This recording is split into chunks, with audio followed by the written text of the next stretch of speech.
What happens when a franchise decides to blow everything up and start fresh? Consequences be damned.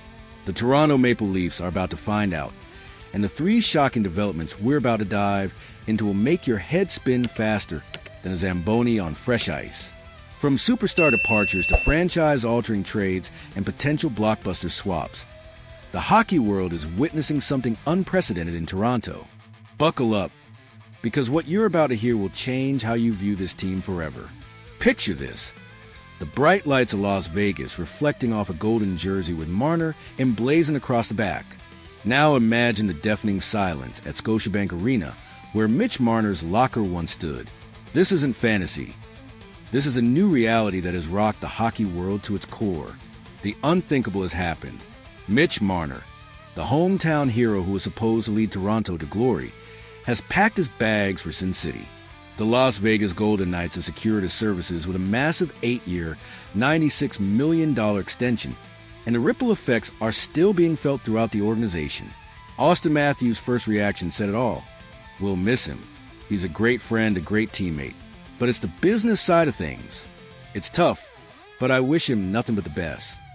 Those words carried the weight of a partnership that was supposed to deliver Stanley Cup glory, but instead became a symbol of unfulfilled potential.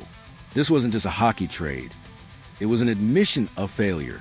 After 9 consecutive playoff appearances, 2 trips beyond the first round, and 0 series victories to show for it, management finally pulled the trigger on the nuclear option.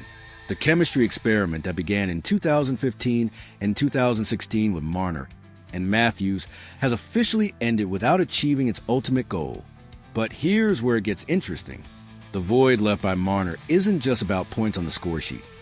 It's about leadership, experience, and that intangible quality that separates good players from franchise cornerstones. Enter Matthew Knies, the 22-year-old sensation who's being thrust into a role nobody expected him to fill this soon. Knies isn't just a prospect anymore. Coming off a 58-point season with 29 goals and 29 assists, he's shown he belongs at the NHL level. But can he handle the pressure of replacing one of the most beloved players in franchise history? The answer to that question might determine whether this bold move pays off or becomes another chapter in Toronto's book of playoff disappointments. The psychological impact cannot be understated. For years, Marner represented hope, the local kid who would bring glory back to Toronto.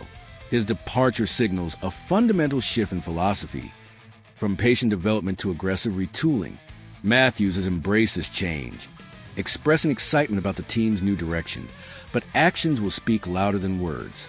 Just when you thought the Marner trade was the biggest shock of the summer, along comes a proposal that would send Morgan Rielly, the heart and soul of Toronto's defense, packing to Vancouver. This isn't just speculation. It's a legitimate trade scenario that has insiders buzzing and fans divided. The deal on the table is straightforward but stunning. Morgan Rielly, Nick Robertson, and a 2027 fourth-round pick to Vancouver in exchange for Philip Chason. On paper, it makes sense. Toronto needs offensive depth. Vancouver needs defensive leadership, and both teams could benefit from a change of scenery. But let's dig deeper into what this means.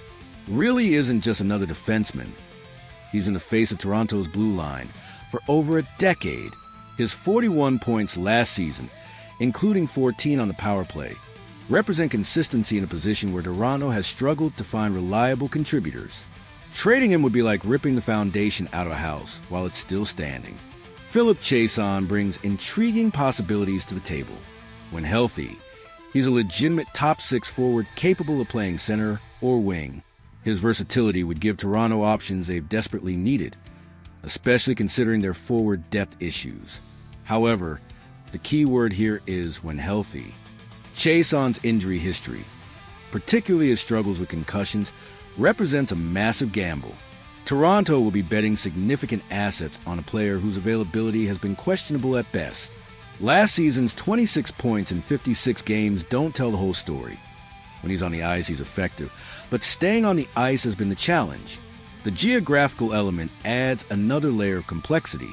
Rielly is from Vancouver, and a homecoming could be the emotional hook needed to convince him to waive his no-movement clause. But will he really want to leave the organization where he's built his entire career, especially as they're trying to make a championship push? Nick Kyprios has already hinted that management is willing to move a core defenseman to acquire forward help, and this proposal fits that narrative perfectly. The question is whether the risk-reward ratio makes sense for a franchise that's already taken several big gambles this offseason. Hold on to your seats, because the third bombshell might be the most explosive of all. Imagine Adrian Kemp in a Toronto uniform, his lightning-fast skating and lethal shot terrorizing opposing goalies alongside Austin Matthews. Now imagine Morgan really quarterbacking the Los Angeles Kings power play. This scenario might be closer to reality than anyone imagined. The proposed one-for-one swap between Kemp and really represents the kind of bold thinking that either wins championships or destroys franchises. There's no middle ground with a move this significant. Adrian Kemp brings everything Toronto has been missing in their top six. At 28 years old, he's entering his prime with a track record of consistent goal scoring that would make any general manager salivate. His 35 goals and 73 points last season weren't a fluke. Over the past 4 years, he's posted goal totals of 35, 41, 28, and 35. That's the kind of reliability Toronto desperately needs. The size and speed combination is particularly appealing. At 6 feet 2 inches and 200 pounds, Kemp brings physicality without sacrificing skill. His ability to create separation and find scoring lanes would complement Matthews perfectly, potentially forming one of the most dangerous duos in the Eastern Conference. From Los Angeles' perspective, Rielly would solve their power play woes immediately.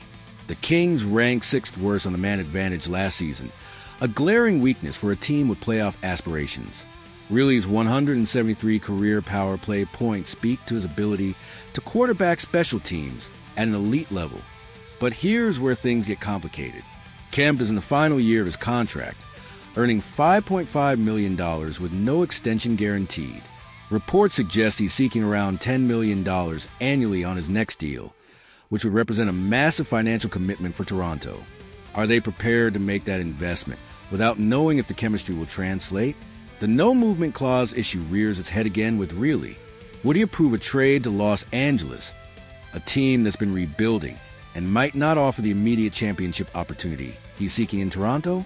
The timing aspect cannot be ignored either. Toronto is in win-now mode with Matthews and other core players entering their prime years. Trading away defensive stability for offensive upside represents a calculated gamble that could backfire spectacularly if Kemp doesn't live up to expectations or gets injured.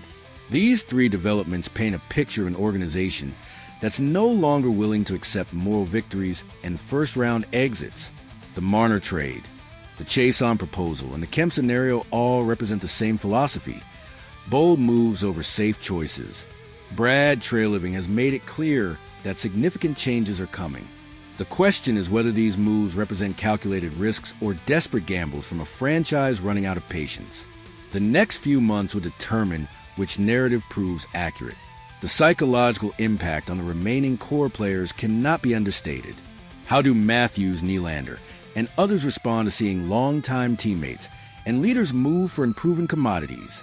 The chemistry and culture that took years to build could be destroyed in a matter of weeks.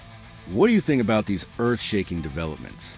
Are these the moves that finally push Toronto over the edge? Or are they setting the franchise up for another decade of disappointment?